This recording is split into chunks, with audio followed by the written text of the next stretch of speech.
Dozens of states are taking aim at Google in the latest legal offensive on big tech. Iowa joined up with a coalition of 37 attorneys general to file this lawsuit targeting Google's Play Store. That's where consumers download apps for their Android devices. This suit alleges Google maintains an app store monopoly and unfairly edges out competition. This complaint is the fourth major antitrust suit filed against Google by state and federal government agencies since last October. Here to break it all down, we have Deputy Attorney General Nathan Blake here in the state of Iowa. Nathan, please help us understand why Google is under so much fire by so many people. Is this something that's just baked into the culture of that corporation? You know, I think we've all gotten accustomed to Google. We use their services a lot. We value their services a lot.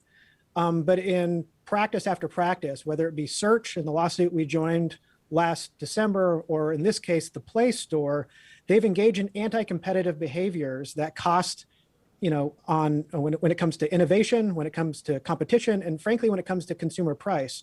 So the effect on the consumer is that they're paying more for items and products that they wouldn't otherwise be paying.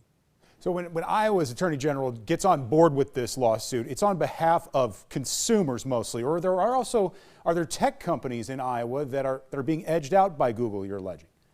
Yeah, we're representing the state, and this is an antitrust enforcement action. And so it's really about the anti-competitive behavior.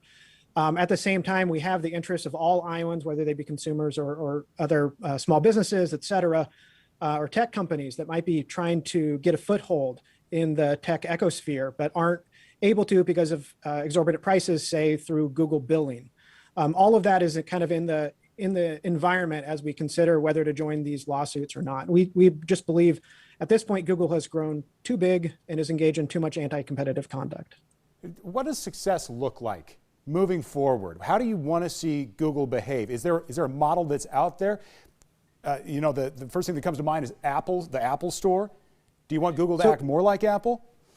Apple is also under some, while we haven't sued in, Apple, they're also under some scrutiny for similar claims about how they run their Apple Store. I think it just requires a new paradigm that's more open to competition when it comes to hosting sites and stores where people can purchase apps, and when it comes to payment processors in this case, so people aren't paying up to 30% commission to Google for their billing purposes.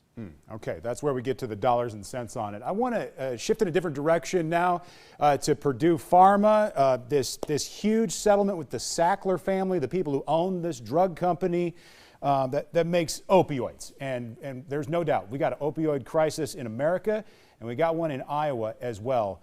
Please explain how this is going to improve the situation. We do. Our state sued Purdue Pharma and one of the Sacklers quite a while ago. Purdue notoriously has been responsible, one of the companies responsible for this opioid epidemic.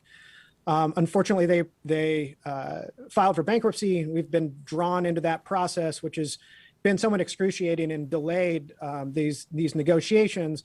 But ultimately, we've come to a resolution that doesn't quite provide justice, but will provide a lot of resources for our state to start abating this crisis and really addressing it in ways that are fundamentally better for people suffering and communities suffering across the state.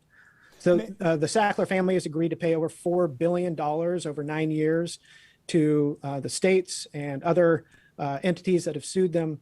And we're expecting to get, it's not quite clear yet, but we're expecting to get over $20 million of that. Do we know how that'll be spent? We assume on some type of treatment. It has to be, and this is part of, I think, and frankly, everybody's interest, but it has to be spent on opioid abatement, primarily, treatment and other avenues that we can really get a handle on making this less of an epidemic in our state and hurting people and families around our state even less. He is Nathan Blake, Iowa's Deputy Attorney General. Thanks for being on the program this afternoon, Nathan. Thanks very much, Dan. We're back with more on the news at 4 right after this.